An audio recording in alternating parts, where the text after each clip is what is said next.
Olá, boa noite, muito boa noite a todos. Olá novamente. Eu sou Raíra Pureza, sou médica cardiologista. Minha área é a cardiologia intensiva e estou aqui mais uma vez, como todas as terças e quintas, para trazer assuntos, temas para vocês em emergências cardiológicas. O meu objetivo é que você domine as emergências cardiológicas e assim você possa se sentir seguro no seu plantão. Então, mais uma vez estamos aqui. Vou aguardar o pessoal entrando. E hoje a gente tem um convidado muito especial para a nossa live, que é o Dr. José Alencar. Ele é meu chefe, tanto no Dante quanto na Sanar, que ele é o coordenador de emergências clínicas da Sanar, e onde eu dou cursos, né, juntamente com ele, os outros instrutores, na pós-graduação de emergências da Sanar. E ele vai ser nosso convidado muito especial hoje. Por quê? Porque nós falaremos sobre um tema muitíssimo relevante, que é a abordagem sistemática. A abordagem sistemática no manejo do paciente grave. E ninguém melhor do que o Dr. José Alencar para falar desse tema para a gente, tá? Então vou aguardar que ele entre aqui para que eu possa convidá-lo para participar da live. Boa noite. Quem for entrando vai colocando de onde que é, qual que é a cidade, se é médico, se é estudante de medicina, se for estudante de medicina, qual que é o período que está, se for médico, quanto tempo que é formado, se já tem alguma residência, especialidade, vai colocando aí pra gente. E a gente vai aguardar aí que o Dr. José Alencar entre para que eu possa chamá-lo. Enquanto ele não entra, eu vou falar um pouquinho da programação, de como vai ser a nossa live. Então, mudei aqui sem querer o filtro. Então, nós vamos falar primeiramente da abordagem sistemática. Vamos trazer aqui algumas situações em que a gente pode usar essa abordagem, tá? E exemplificar um pouco para que vocês possam ir acompanhando, certo? E aí, galera, boa noite. Pessoal dando boa noite. De onde que vocês são? Ruth e Tereza eu já conheço, né? Mas se quiserem, pode se apresentar para as outras pessoas. Para quem for entrando agora, a gente vai ter o tema de hoje super especial, imperdível, de abordagem sistemática no paciente grave, certo? E aí, vocês são de onde? Alguém aqui é médico, estudante de medicina? Se conhecer alguém, já vai encaminhando a live, tá? Que esse tema é um tema que ele é muito importante, principalmente para quem atende urgência e emergência. Vocês aqui pausou um pouquinho para mim, mas já estou de volta. Tá todo mundo ouvindo bem? Todo mundo conectado? Tudo tranquilo? Bom, vou fazer uma breve introdução, tá, gente? Enquanto eu aguardo o nosso convidado, sobre a abordagem sistemática. Então, o que raio é a abordagem sistemática? Que negócio é esse? Que nome grande? Como que isso pode me ajudar? São as coisas que a gente vai discutir hoje. Bom, a abordagem sistemática, quem acompanhou a live anterior deve ter visto o que foi a live anterior. A gente falou de casos em emergências cardiológicas, né? E o último caso eu já fiz a introdução sobre como atender um paciente em abordagem sistemática. Então, quem perdeu, volta lá, dá uma olhadinha. E a gente atendeu, né, entre aspas, conduziu o caso do último paciente, já usando a abordagem sistemática. Então, a gente tem toda uma abordagem que você vê, primeiro avalia, resumindo como seria essa abordagem, você vai primeiro para a impressão inicial do paciente, depois você tem uma avaliação primária, uma avaliação secundária, e aí você já vai fazendo as hipóteses diagnósticas, o diagnóstico sindrômico. A partir daí você tem alguns exames complementares que você pode pedir para complementar a sua investigação, e a partir daí você traça os seus planos e as suas metas, tá? Talvez o nosso convidado esteja com algum problema para entrar na live. Não sei o que aconteceu. Ah, ele entrou agora, graças a Deus, que eu já ia começar a temática. Mas ninguém melhor do que o Dr. José Alencar para falar sobre isso. Vamos ver se ele consegue conectar agora aqui com a gente. Que eu já ia fazer essa introdução, mas é melhor chamar o pai da abordagem sistemática. Opa, boa noite! Oi, Raíra, boa noite. Desculpa, viu? Tudo bem? Detalhe que eu tava te esperando, viu? Tava esperando Oxe! aparecer. Mandei mensagem para você, inclusive, cadê? Ai, eu não Mas vi, desculpa. Mas eu entrei aqui, sabe o que eu acho que aconteceu? Teve uma hora que eu caí um pouquinho, sabe? Então acho que nessa hora que eu caí, você não viu aparecendo. Deve ser isso. muito bem, nós estamos juntos aqui. Vamos falar de abordagem sistemática, né? Isso, eu já te apresentei, mas se quiser se reapresentar, que tá entrando mais gente. Ui. Tá bom. Bom, eu chamo José Alencar, eu sou cardiologista e eletrofisiologista também. Aí eu coordeno um curso, além de ser instrutor facultado da American Heart aqui no Brasil, eu também coordeno um curso na Sanar, com a Raíra, instrutora, que é um curso que fala sobre exatamente isso que a gente vai comentar hoje, né? Sobre abordagem sistemática, que é uma maneira de atender um paciente grave, né? Certíssimo, muito bem. Então, vamos lá, direto ao ponto. O que é esse negócio, essa abordagem sistemática? O que é esse trem? A abordagem sistemática é uma maneira. Imagine que você está com um paciente grave na sua frente. Esse paciente, você não sabe, mas ele só tem 2 minutos de vida, tá? Você não sabe disso porque ninguém sabe, né? Mas eu estou falando para você, assim, como uma pessoa onisciente, aqui, uma hipótese, né? Que ele tem 2 minutos de vida só. E você gastou os 2 últimos minutos de vida dessa pessoa perguntando para ele sobre o cartão vacinal, sabe? Em que isso influenciou? Como é que foram gastos esses 2 últimos minutos de vida dessa pessoa, né? Porque o que é que o cartão vacinal pode dizer sobre o diagnóstico, prognóstico, a curtíssimo prazo, né? Afinal, nós estamos falando de 2 minutos em um paciente, né? Nada, não diz nada. Veja, eu posso até, eu sempre falo isso, pode ser que o cartão vacinal seja a chave diagnóstica e terapêutica amanhã, depois de amanhã. Agora, para salvar a vida do paciente, eu tenho certeza absoluta que não é o cartão vacinal que vai definir alguma conduta, né? Porque não é isso que mata Concordo. mais rápido o paciente, não é isso que mata o paciente em 2 minutos. Então, a abordagem sistemática é isso, é uma maneira de atender o paciente que está grave, focando no que é mais grave primeiro. E o que é mais grave primeiro? Só para dar um spoiler do que eu vou falar logo mais, né? O que é mais grave é via aérea. A via aérea é o que mata mais rapidamente uma pessoa quando você tem uma obstrução. Ou não. Você está na churrascaria e uma pessoa engasga, né? Se você não dá o atendimento para ele lá na churrascaria mesmo, acabou, né? Então, a Não via chega aérea no mata. hospital. Exato, ela mata muito rápido. Você tem que começar o atendimento, então, desse paciente, perceba, viu? Não é um paciente que está em parada ainda. Porque no que está parado ainda, a gente começa pela circulação, é o CAB, né? Esse não, esse é um paciente que não está parado ainda, mas eu estou falando para vocês que vai parar em 2 minutos. Aí a gente começa pela letra A e aí vai. Então, isso é abordagem sistemática. Certo. Então, é uma forma sistemática de avaliar o paciente, começando pelo que é mais importante, né? Já que ele, no caso aqui, tem 2 minutos. Então, vou começar pelo que é mais importante. Não vou perguntar se ele banhava de rio, não pode perguntar isso, né? Não vou perguntar se tinha cachorro em casa, né? Não vou perguntar nada disso, certinho. A abordagem sistemática, então, ela deve. Eu vou trazer aqui algumas perguntas e algumas eu vou misturar com perguntas que eu já escutei de alguns alunos nossos nos cursos práticos. Qual tipo de paciente eu devo usar a abordagem sistemática? Já foi meio respondida, mas. É aquele paciente que está gravíssimo. É o cara que chegou na sala vermelha, né? Da sala vermelha é um ótimo exemplo, porque alguém já triou antes para você e mandou para você falando assim, olha, é grave, então cuida dele aí rápido. Né? Esse é o padrão da sala vermelha da maioria dos pais, né? Ou o cara que está no UTI também, por definição, ele é grave, né? Então, esses pacientes são os que precisam da nossa atenção sistematizada. Mesmo que ele não seja esse que faltam 2 minutos para morrer. Mesmo que seja aquele paciente que fala ainda, que conversa, que pode contar uma história, né? Ainda assim, se a queixa dele for uma queixa de muita gravidade, é melhor você atender sistematizado esse paciente. Por exemplo, lá no curso a gente tem estações práticas para pacientes que estão com dor torácica. E esses pacientes, não é que eles só têm 2 minutos de vida, talvez eles tenham muito mais, né? Eles ainda podem até conversar com você e contar as queixas e tudo mais, né? Então, para esse paciente que tem alguma queixa grave ou que foi classificado como grave por alguém, aí a abordagem sistemática é uma boa. Certo, certinho. E assim, qual que seria a importância da abordagem sistemática e como ela poderia nos ajudar quando a gente utilizar, assim, eu vou usar a abordagem sistemática e ela vai me dar isso aqui, que outras abordagens não me dão. Pronto. Ela vai dar um diagnóstico muito rápido e um diagnóstico sindrômico. Não é um diagnóstico rebuscado. Você não vai dar um diagnóstico usando a abordagem sistemática de acidose tubular renal tipo 3. Não é isso. Esse tipo de coisa não vai acontecer lá. O que você vai dar o diagnóstico é assim, o que está matando o paciente agora? Por que ele está chocado? Por que ele está hipotenso? Por que ele está mal perfundido? Por que ele está dispneico? Então, basicamente é isso. Você tenta dar um diagnóstico muito rapidamente sobre o problema que está levando ele à morte, a uma deterioração clínica muito rápida.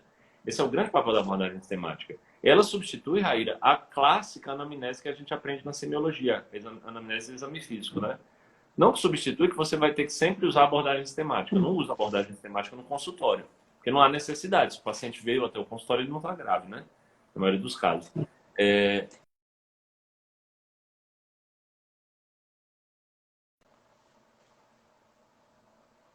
E a semiologia que eu aprendi na graduação, eu vou perder tempo.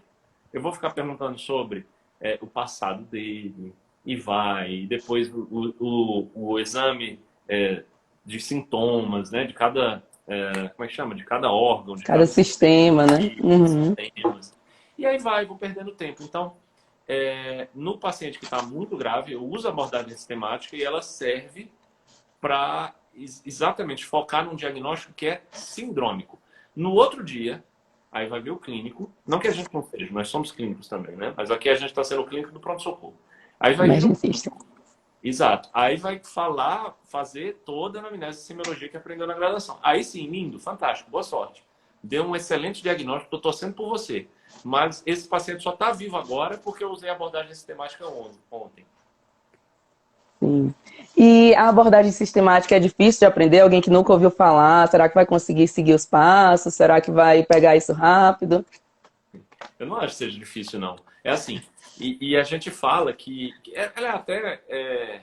a gente fala isso lá no curso, ela é até natural. Porque quando a gente abre a porta de um pronto-socorro, a gente já tem uma ideia de como o paciente está. É ou não é? Tipo, se eu abrir a Sim. porta do pronto-socorro, eu tô vendo uma senhora meio largada, assim, meio olho fechado e sem dar nenhuma resposta. Eu olho para o tórax dela, eu não vejo movimento torácico. Eu vou correndo nessa paciente, né? Se eu tiver com um cafezinho na mão, eu ponho o café aqui e vou correndo para perto dela, porque eu sei que ela está gravíssima, só de olhar para a paciente. Isso é o que a gente chama de impressão inicial. E aí, o que a gente fez na impressão inicial? A gente foi botando letras para ajudar, para simplificar. Sempre focando no que é mais rápido, mais grave primeiro. Então, a gente olha para o Sim. paciente, por exemplo, aí ele fala assim, o ABC da impressão inicial. Aí vê via aérea, vê respiração e vê a coloração da pele. Pronto, e já tem algumas respostas sobre isso. E através delas, você já vai direcionando a tua cabeça para dar um diagnóstico baseado em evidências, né? E sistematizado também. Sim, já que você falou da impressão inicial, vamos falar um pouquinho das etapas, do que seria a abordagem sistemática, e depois a gente dá um exemplo mais para o final. Mas assim, o que seriam as etapas, para o pessoal que nunca ouviu falar, saber mais ou menos do que a gente está falando? Boa. Começa com a impressão inicial. É isso. Abri a porta da sala vermelha. Entrei no quarto do paciente, eu já tenho uma impressão sobre ele, né? Por exemplo, eu vou usar aqui você como exemplo. Se eu abrir a porta de uma sala vermelha e olhar para você do jeito que você está agora, eu vou dizer, não é grave. Por quê? Porque ela está com a via aérea não comprometida. E como é que eu sei que ela está com a via aérea não comprometida? Porque você está conversando comigo, né? Ou porque você não está com faces de que está morrendo por causa de um engasgo. Então é outra maneira de saber que você está bem nesse caso. B, respiração, está eupneica. Então, tranquilo. E C, de coloração. Não estou vendo aqui nenhuma palidez, nenhuma sudorese, sua pele não parece estar pegajosa. Então, pronto, baseado nisso, eu já vou diferente para você no pronto-socorro. Eu já não vou com tanta pressa. Eu vou com pressa porque você está numa sala vermelha. Alguém falou que você era grave, então tem que te atender muito rapidamente. Mas já é diferente, entendeu? Eu já não. Talvez se fosse um paciente diferente, eu já iria e já chamaria a enfermeira. Olha, prepara todo o material aí, porque pode ser que aconteça alguma coisa, entendeu? E assim não, aqui para Uhum, você, assim, só pela impressão inicial eu já tenho uma ideia diferente. Depois da impressão certo. inicial, a gente vai para a avaliação primária, né?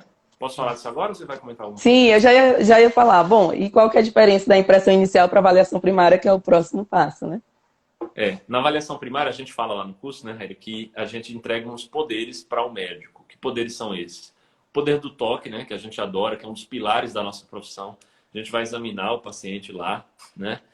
O poder do monitor, nós vamos monitorizar o paciente para ver o que está acontecendo com o ritmo cardíaco, com a saturação, com a pressão arterial, enfim, ter uma ideia mais geral sobre o paciente, né? A gente vai usar o estetoscópio também, né? E a gente vai usar o seu futuro substituto, o ultrassom. Então nós vamos fazer tudo isso Eu no tenho que paciente. manusear, não vai ser meu substituto, não. Não, tô brincando, gente. Vai ser os dois, tá? Os dois dão informações muito boas. Um melhor do que o outro. Ultrassom melhor, né? Exato, exato. Aí a gente vai fazer lá a avaliação primária e, de novo, são letras. E começa pelo A de novo. Então vai ser o ABCDE agora. Tá? Então o ABCDE é o quê? A de via aérea. Se eu já tenho uma resposta sobre a via aérea do paciente, então tranquilo. Por exemplo, olhando para você, sua via aérea está pérvia. Eu não tenho que chegar e abrir sua boca para olhar se tem alguma obstrução na via aérea, entendeu? Eu já sei que Uhum. está pérvia. Então eu posso pular esse passo. Agora, se fosse um paciente que eu não detectei isso ainda, então eu teria que fazer o famoso senhor, senhor, ou senhora, Chamar. senhora, chamá-lo, né? Para ver se ele vai acordar, se ele vai conversar comigo ou não. Porque isso já abre um outro algoritmo, o algoritmo da parada, né? Porque se ele não responder, você tem que buscar o carrinho de parada, palpar pulso e respiração. Mas pronto, olhando aqui para você, eu nem fiz esse passo da letra A, porque eu já sei que está pérvia. Vamos para a letra B. B é de respiração. Aí você ganhou esteto, ganhou toque, ganhou focus e monitor. Aí você vai ver a saturação, você vai auscultar o paciente nessa hora, fazer a ausculta pulmonar. Você vai tocar para ver se a expansibilidade está bilateral. Você vai tocar o músculo esternocleidomastoide dele para ver se esse músculo aqui está saltando, porque isso é um sinal precoce de insuficiência respiratória. Né? O paciente pode estar indo falando de apneia, que está eupneico para você, mas você tocou aqui, você vê que ele está usando essa musculatura. Então, apesar de ele não perceber ainda, ele já está com sinais de falência respiratória para o futuro, né? Nos próximos minutos. Então, você olha isso também, tocando no paciente. Né? Você vai fazer um POCUS, um Ultrassom Point of Care, para ver se tem menos B, para ver se tem lung point, enfim. Então, se você fizer bem sistemático esse exame e não pular nada, você já consegue aqui dar vários diagnósticos diferenciais de insuficiência respiratória por parênquima, por obstrução de via aérea, alta ou baixa, enfim. Tem várias coisas que eu acho que a gente vai falar logo mais, né? Aí a gente vai para a letra C, de circulação. Na C de circulação, agora sim, não é mais coloração, né? Agora é circulação. Então a gente vai olhar a PA do paciente, já que a gente pode auscultá-lo, então vamos fazer uma ausculta cardíaca no paciente, vamos fazer o POCUS cardíaco também, tá? Já que eu posso tocar no paciente, eu gosto muito de olhar a perfusão periférica e a temperatura das extremidades dele. Estão muito frias, pegajosas, se a pele está pálida, com enchimento capilar prolongado. Outra coisa que a gente sempre recomenda os alunos para olharem lá é o pulso central, aqui, carotídeo, né? E periférico radial. Palpa os dois, para ver se estão assim fracos, fortes. Porque se estivessem muito filiformes, isso pode ser também um sinal de choque, de baixo débito. E por aí também você já dá respostas, né? A letra D é de Uhum. disability, que é o neurológico. É nessa hora aí que você vai fazer ou o Glasgow ou uma ferramenta que a gente ensina lá no curso, que é o AVDI, que é quando a gente vê se o paciente está alerta, responsivo à voz, responsivo à dor ou irresponsivo.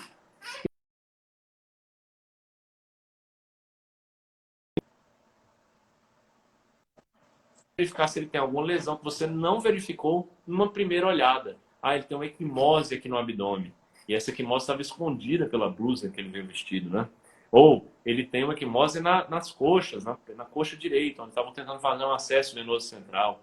Edema assimétrico de membros inferiores. Então, esse é o momento de você perceber essas coisas que fogem um pouco da abordagem sistemática. É a hora que você olha para o paciente inteiro, para tentar identificar alguma alteração pontual e focar nela. Isso, Raíla, é só porque a gente não tem um costume, né, de fazer. Mas se a gente parar para pensar, ela é mais fácil até do que a anamnese e semiologia que nós aprendemos na Sim. graduação. Porque ela é mais direcionada, né? E ela segue uma sequência de letras. A, B, C, D, E. Pronto. Você seguiu essa sequência, você pega um exame físico muito detalhado sobre o paciente que está na sua frente, né? E feita a avaliação primária, vamos para a secundária. Mas aí eu quero saber se você quer falar alguma coisa. Não, assim, é uma coisa que eu gosto de falar nos cursos também, nos cursos práticos, é que a beleza dessa sistematização, dessa sequência, e como você falou, tão fácil, né? Segue a sequência. Lembra que você tem 4 poderes, vai usando todos os poderes em cada sequência como você pode usar. E aí eu digo muito para os alunos, inclusive, mesmo que você esteja cansado de pós-plantão, tá meio avoado, mas segue a sequência, você vai encontrar o diagnóstico e rapidamente, tão rápido quanto tem que encontrar. Então é muito legal. E depois eu vou trazer uma outra pergunta, mas deixa mais para frente. Agora vamos para a secundária. E aí, o que seria? Boa. Secundária. Agora, finalmente, chegou a hora de conversar com o paciente, né? E por que a secundária ela é literalmente secundária? Ela é deixada de lado, entre aspas. Por quê? Muitos pacientes graves não podem te dar as informações. Você não pode falar com eles, porque eles já estão irresponsivos, já estão inconscientes ou com rebaixamento do limite de consciência. Então, como é que você vai conversar com essa pessoa? Então, você tem que focar muito mais no exame físico para tentar encontrar o que está levando esse paciente à morte. Essa é uma primeira razão. E a segunda razão é que você não tem que perder tempo, literalmente isso, perder tempo com talvez um tipo de conversa com o paciente que não vai levar ao teu diagnóstico. O paciente não vai saber contar mesmo o que está acontecendo com ele. Então, eu sei que isso não acontece sempre, mas acontece muitas vezes. E a gente não pode se dar esse luxo entre a vida e a morte do paciente. É por isso que não é que não é importante, ela é importante tanto que ela está na avaliação. Só que ela é secundária. Ela é a segunda, é a última coisa que nós vamos fazer. O que nós aprendemos na graduação, não sei você, Raíra, mas pelo menos eu, foi o contrário. Primeiro converse com o seu paciente, depois examine. E por que é isso? Porque o que nós aprendemos na graduação foi para usar no consultório. É literalmente isso. Você recebe um paciente no consultório e já fala, ó, deita aqui que eu vou te examinar. Não dá nem bom dia ao paciente. Não existe, né? Você primeiro conversa, e aí, como é que tá a família? Como é que tá o seu Zé, seu marido? Depois é que você deita para examinar. Na emergência, pessoal, tem que ser o oposto, tem que ser o contrário. Você primeiro tem que ir para os sinais objetivos, para depois ir para os, entre aspas, subjetivos, né? De modo algum, eu estou tentando diminuir a importância do que o paciente vai te contar, tá? Mas é que, em alguns momentos, aquilo que ele vai te contar pode não ser o mais importante, ou mais importante do que o exame físico que você fez, né? E aí, quando você for conversar com o paciente, também tem sequência, né? Eu gosto de falar isso aqui. Você não pode chegar ao paciente e falar assim, e aí, o que aconteceu? Lembre-se, o paciente tem 2 minutos de vida. Ele pode gastar esses 2 minutos falando o que aconteceu em 1970, quando ele conheceu a esposa dele. E aí, doutor, depois que eu conheci minha esposa, foi que também veio para a minha vida o meu cunhado, que é irmão dela. E aí o meu cunhado fuma. Aí pronto, começou. Só que a história começou em 1970. E o cara só tem 2 minutos de vida, entendeu? Então, para focar também, para que você tenha uma resposta muito rápida, é que a gente usa o método SAMPLE. S-A-M, M de Maria, né? P-L-E, SAMPLE. O S é de sintomas. Você vai literalmente perguntar para ele, olha, o que você sentiu? Né? O que trouxe você aqui de sintomas? A de alergias, muito importante no manejo, né? Tanto para você evitar um remédio que ele tem alergia, como também para você... pode ser o a evento. chave do diagnóstico, né? Exatamente. Sim. M é de medicamentos que ele usa. P de passado médico. L de last meal, a última vez que ele comeu, né? O pessoal da cirurgia traduziu para líquidos. Interessante, boa tradução também. Mas por que last meal? Porque para você planejar alguma terapia que pode necessitar de jejum, né? E aí, bom, não tem jejum, paciência. É vida ou morte, vamos fazer. Mas ele não está de jejum. A gente já sabe disso aqui. Então é importante fazer isso na emergência. E o E é de eventos. O que levou ao problema? Ah, doutor, olha, estava tudo bem, tá? Mas aí na hora que aquele jovem ali, que está com um jaleco branco, injetou contraste aqui na minha veia, aí pronto, aí eu comecei a passar mal, muita falta de ar. Pronto, tá dada a resposta, né, nesse caso. O evento que levou ao problema foi muito agudo, foi a injeção de contraste, nesse exemplo que eu dei. Pode não ser nada, mas você vai perguntando de qualquer maneira para tentar, enfim, desenhar na sua cabeça uma hipótese mais provável, de novo, não definitiva. Ninguém quer saber se o paciente está com acidose tubular renal tipo 1 ou 2 ou 3. Não. Qual é o diagnóstico sindrômico. Esse paciente vai morrer nos próximos minutos de insuficiência respiratória por uma obstrução da via aérea alta. Qual é a minha conduta para salvar essa vida? É tal, tal e tal. Isso é abordagem sistemática. Sim. Muito bom, ok. Acho que a galera agora entendeu. Nossa, estou só batendo aqui, daqui a pouco cai o celular. Certo. Então já entendemos a abordagem sistemática, o passo a passo, a sua importância e quando usar. Agora vamos dar um exemplo. Se alguém ainda não se convenceu da maravilha que é a abordagem sistemática, que quando você fundar a igreja da abordagem sistemática, eu vou ser a primeira fiel. Se alguém ainda não está convencido, vai se convencer agora. Diga aí uma situação que, se não fosse a abordagem sistemática, esse paciente teria morrido realmente. Eu falar? Tá. Você quer que eu fale? Eu posso ir também, que você está falando muito, né? Pra gente... Vamos inverter. Então você me fez essa pergunta. Uma situação em que, se eu não usasse a abordagem sistemática, o paciente evoluiria para óbito, porque eu estaria procurando outros, né, conversando sobre a infância do paciente, qual foi o hábito, em vez de estar focado no que é importante. Então, por exemplo, como muito bem você já detalhou, né? A gente vai ter uma impressão inicial do paciente. Então, estou no meu plantão, chega uma enfermeira e fala, olha, doutora Raíra, tem uma paciente ali para você atender na emergência e ela não está bem. Então, eu já vou correndo olhar e da porta, da janelinha, eu já vejo, né? Já vem o ABC na minha cabeça. Via aérea, não sei porque a paciente não está conversando com ninguém, então não tenho uma resposta se essa via aérea está PERV ou não, vou ter que checar, que seria o A. O B, de briefing, eu não vejo movimento respiratório, já fico aflita, que eu não vi nenhum movimento respiratório na paciente, ou muito pouco, um movimento, fiquei na dúvida. E o C, que é a coloração, não consegui ter muitos dados, porque ela estava coberta. Então, eu comecei sem muita coisa, mas algo já me chamou a atenção nessa impressão inicial, né? Eu não consegui ver se a paciente estava conversando, se ela estava respirando, então saio correndo para entrar na sala. E aí eu entrei, agora eu vou para a avaliação primária, ganho meus 4 poderes, e vou ver a paciente agora o A, B, C, D, E.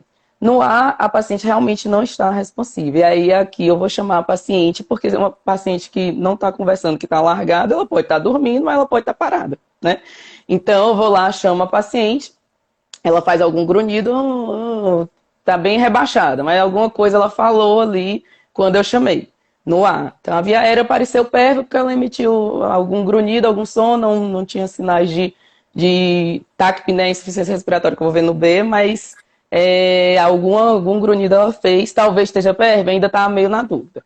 No B, eu vejo que ela está bradipneica, né? E aí aqui eu posso usar meus poderes, mas o que mais chamou a atenção foi, o paciente está bradipneica, eu vou para o monitor, vejo a saturação de 60, ela está com a frequência respiratória de 4 incursões respiratórias. Então, essa paciente tem um risco muito grande. Já identifiquei qual é o risco de morte dessa paciente. Então, imediatamente eu vou tomar uma conduta. Né? A paciente quase não respira, eu vou pegar um ambu, né? Vou fazer as ventilações, bolsa, válvula, máscara, 5, 6 aí por minuto, para garantir a ventilação dessa paciente. E aí, uma vez garantida a ventilação dessa paciente, eu posso prosseguir, né? Posso prosseguir até para terminar a avaliação ali do B, que eu ainda posso usar outras coisas na avaliação do B, uma vez garantida ali a respiração da paciente. Nesse momento, quando eu começo a ambusar, eu já vejo a resposta. Então, eu ambusei, estou ali ambusando, a paciente aumentou a saturação dela, vejo que realmente a via aérea dela estava perto, que eu fiquei meio em dúvida ainda, mesmo no ar, quando eu chamei ela, deu algum grunhido, mas podia estar semi-obstruída. Não, aqui no B eu vi que aumentou a saturação, que ela tinha uma depressão respiratória. Pode até ter usado um Guedel nessa hora, talvez. Exato, se eu não conseguir ventilar bem, a paciente está super rebaixada, cabe um Guedel super, super ótimo. Então eu posso colocar um Guedel, melhorar. Ou uma nasofaringe, se ela uma oro ou uma nasofaringe, e ventilar a minha paciente. Pronto, aqui eu garanti que a paciente, o mecanismo que ia levar ela à morte nos próximos minutos, eu interrompi. Eu comecei a ventilar e é importante ver a resposta, né? Eu vou colocar uma medida e vou ver a resposta. Então, por exemplo, comecei a ambusar, não subiu, posso ir para Guedel. Ah, agora subiu, ótimo. Agora eu posso fazer ausculta pulmonar, alguém fica ambusando ali para mim, posso fazer um POX pulmonar, posso prosseguir, depois vou para o C. Mas o importante é que no B eu identifiquei. E essa é a ordem, né? Se ela tivesse obstruída, por exemplo, de via aérea alta, é uma causa de morte mais rápida do que se ela tiver uma depressão ventilatória. Então, eu já teria identificado antes. Não foi o caso, confirmei aqui que o problema era no B, resolvi, aí eu posso prosseguir. Ah, mesmo com o ambu, com a HDL não deu certo, então eu vou entubar, aí a gente vai evoluindo nas terapias, né? Até resolver. Eu tenho que fazer uma terapêutica e ver a resposta, ver se eu interrompi esse processo de morte do paciente, né? Então, seria um exemplo da abordagem sistemática que salva a vida do paciente. Ah, Raíra, qual a causa de insuficiência respiratória da paciente? Tem vários, né? Por depressão. Esse daqui, o diagnóstico sindrômico, seria insuficiência respiratória por controle. Ela pode estar intoxicada, ela pode estar com hipoglicemia, mas eu já garanti ali a ventilação dela e eu vou continuar a sequência, vou identificar qual que é a etiologia e reverter, né? Mas eu já garanti a ventilação da paciente. Então, foi um exemplo aí. Reverter o quadro e interromper o que você falou muito bem, a cascata da morte dela. Porque é uma cascata. Ela estava ali nos Hs e Ts, da história que você me contou, ela tinha pelo menos um H. O H de hipóxia. E era o que ia matar ela. A resolução desse caso é entubar o paciente? Pelo que você contou, não. Era primeiro dar um suporte ventilatório, depois, como você falou muito bem, entubar a paciente, se fosse ainda necessário, né? Eu falei pelo menos um H, porque você não terminou a abordagem perfeitamente, correto. Você interviu logo. Mas, às vezes, terminando a abordagem, você ia perceber que tinha também um T de toxina, como você falou. Ela estava intoxicada. Aí você vai lá e usa um antídoto. Então, olha a diferença. Eu posso fazer, como é que seria esse atendimento agora por alguém que não conhece a abordagem sistemática? Olha. Sim, por favor. Mesmo paciente, viu? Mesmíssimo. Eu vou usar os mesmos dados que você me passou. Eu ia chegar no paciente, né? Não ia olhar nada, eu ia entrar assim olhando meu iPhone, então não ia nem fazer uma impressão inicial dela, tá? Zero, impressão inicial zero. Zero impressão. Eu guardar meu iPhone no bolso e chegar. Senhora, e ela caladinha, né? Porque tá ali desacordada. Senhora, ia chamar assim com mais vigor. Nada. Próximo passo, fazer um estímulo doloroso na unha dela. Eu ia pegar minha canetinha. Senhora, estímulo doloroso na unha.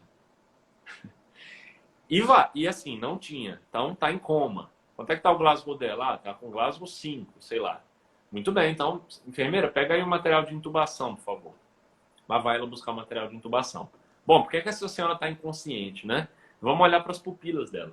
Aí lá vai olhar se a pupila está isocórica, fotorreagente. Gente, olha, entendam o que eu estou falando. Nada disso é desimportante. Tudo isso é importante, mas tudo na sua hora certa. Vocês estão percebendo já a mudança do comportamento do caso que eu estou falando para o mesmo que a Raíra atendeu? Olha como é diferente. E olha como esse paciente não tem esse tempo todo, né? Para eu ficar olhando para a unha dele. Agora não, né? Para eu chegar com o meu iPhone no paciente. Não, tem que ser muito diferente, né? Então lá vou eu, ó. Tá em coma, vai lá pegar o material de intubação. Vamos ver. Aí olha as pupilas. Ah, estão isocóricas. Então, o que será que está acontecendo com essa mulher? Tem que fazer uma tomografia, né? Eu vou sentar lá no computador agora e vou pedir uma tomografia. Qual é a senha aqui do sistema mesmo? Ih, a enfermeira foi pegar o material de intubação que você pediu, doutor. Ah, tá bom. Então deixa ela chegar aqui. Aí assim que ela chegar, eu peço essa tomografia. Enquanto isso, eu vou lá pro meu quarto um pouquinho, só para ver quanto é que tá o jogo do Brasil que tá jogando. Ou seja, acabou. Acabou. Você não tem mais Foi. chance nenhuma. Porque você tentou fazer uma anamnese de exame físico baseado no que você aprendeu na graduação. Não sistematizou nada, absolutamente. Né? Isso pode muito bem acontecer. Aí, se a gente não é treinado, nosso maior instinto é tentar fazer as coisas rápido, né?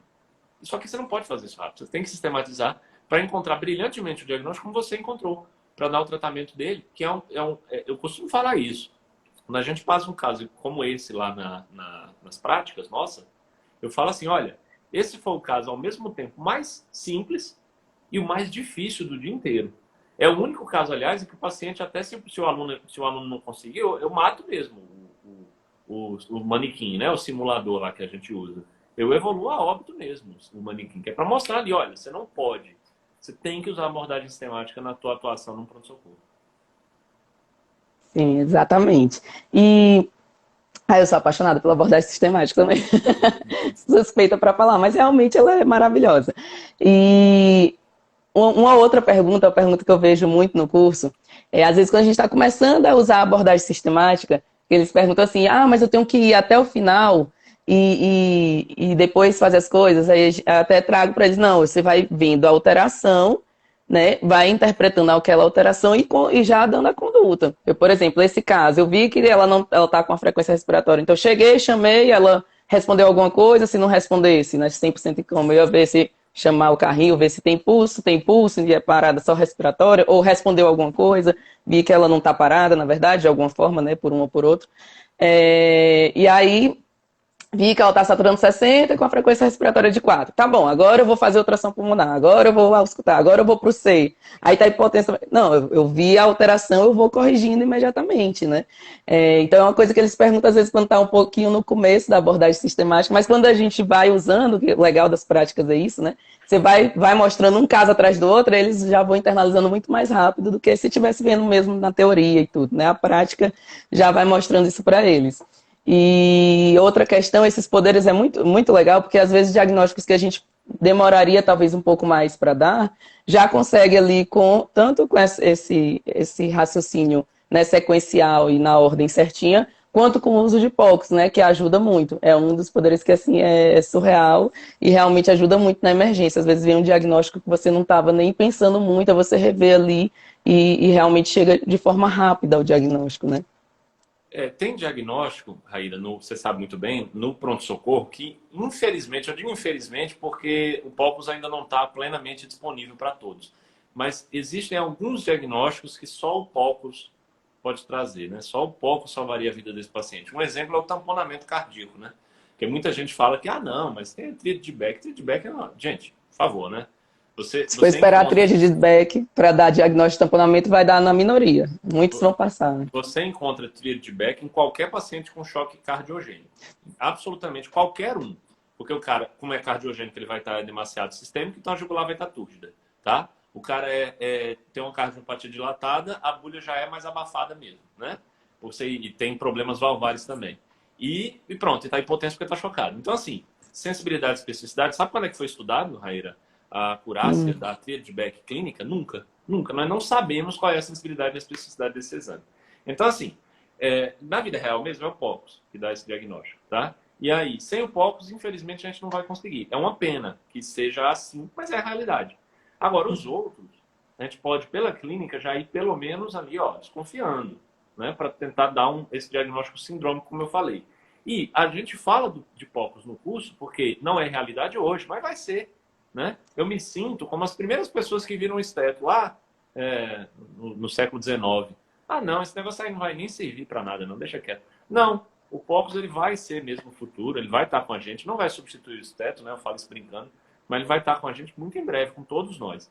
Então, esse é só um exemplo, eu citei ele porque ele realmente tem que ser citado, mas todos os outros conseguem vir pela anamnese de exame físico. Os diagnósticos que matam, não é todo diagnóstico da vida, né? Você não vai dar um diagnóstico de lúpus usando abordagem sistemática, não é isso.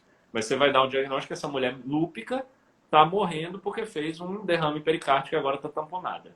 Isso é o mais importante. Amanhã o reumato dele vai lá e fala, isso aqui é lúpus. Nossa, palmas aqui para o Dr. House, lindo, maravilhoso. Bom, mas quem salvou a vida fui eu, né?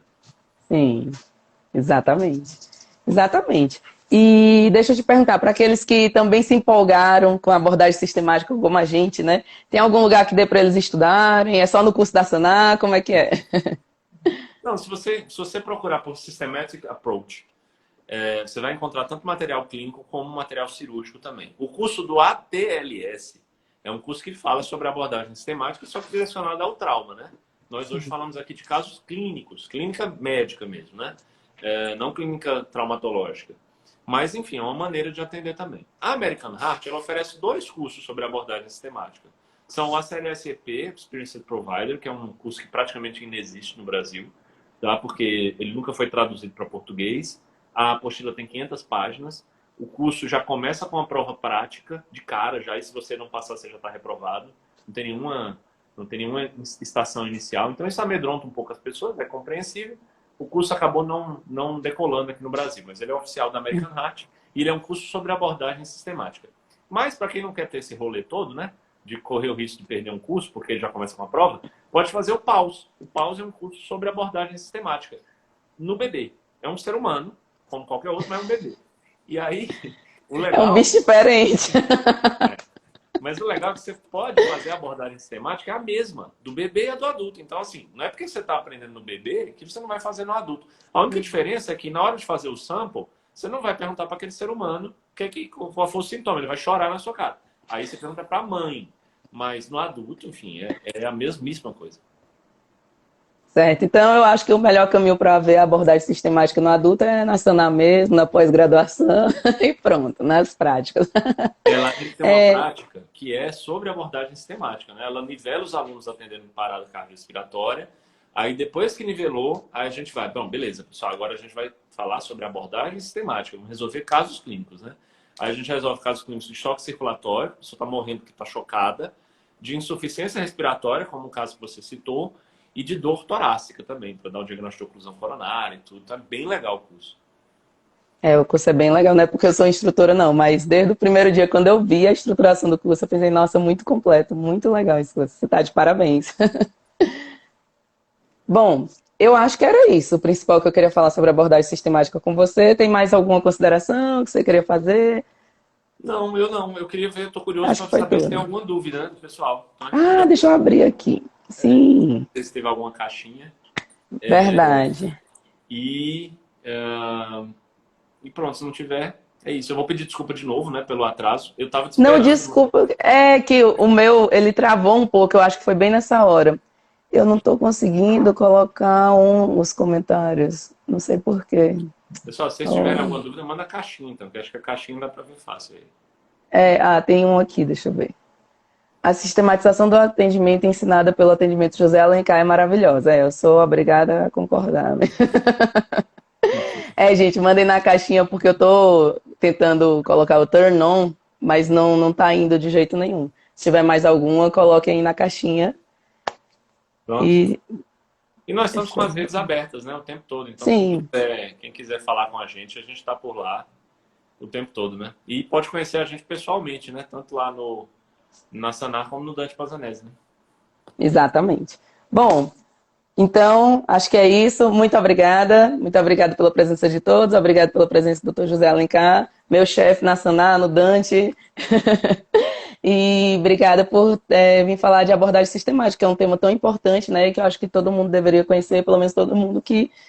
Eu ia dizer todo mundo que dá plantão, mas na verdade você está sujeito a situações de emergência em qualquer lugar, né? Principalmente no plantão, mas pode chegar um paciente, né, grave para você na UBS, no seu consultório, no parque, vai cair então você tem que saber realmente como atender esse paciente. Então, eu achei de fundamental importância trazer esse tema aqui. Muito obrigada por compartilhar seu conhecimento com a gente. Imagina, eu que agradeço, Aida. E se for na UBS que você vai atender, você tem que girar a chavinha, né? Você tem que sair da anamnese de semiologia normal, que é o que o paciente merece quando está na UBS, e mudar, né, para abordagem sistemática, porque está grave, mas está na tua UBS. Muito bem, eu também gosto muito desse assunto. Eu acho que quem teve a gente aqui, quem assistiu a live inteira, vai aproveitar bastante. E eu sei que a gente não tem como mostrar slides numa live em dupla no Instagram, né? Mas estudem sobre a abordagem sistemática, porque vocês vão ver que vai mudar muito o prognóstico dos pacientes de vocês na emergência. Muda assim, é visual, é brutal mesmo a mudança que causa, até na tua agilidade de entender um paciente. Então, de verdade, faça isso. E quando eu abrir a igreja da abordagem sistemática, venha lá pagar dízimo pra gente, porque vai valer a pena. Obrigado. Obrigada, doutor. Tchau, tchau. Boa noite. Tchau, boa noite.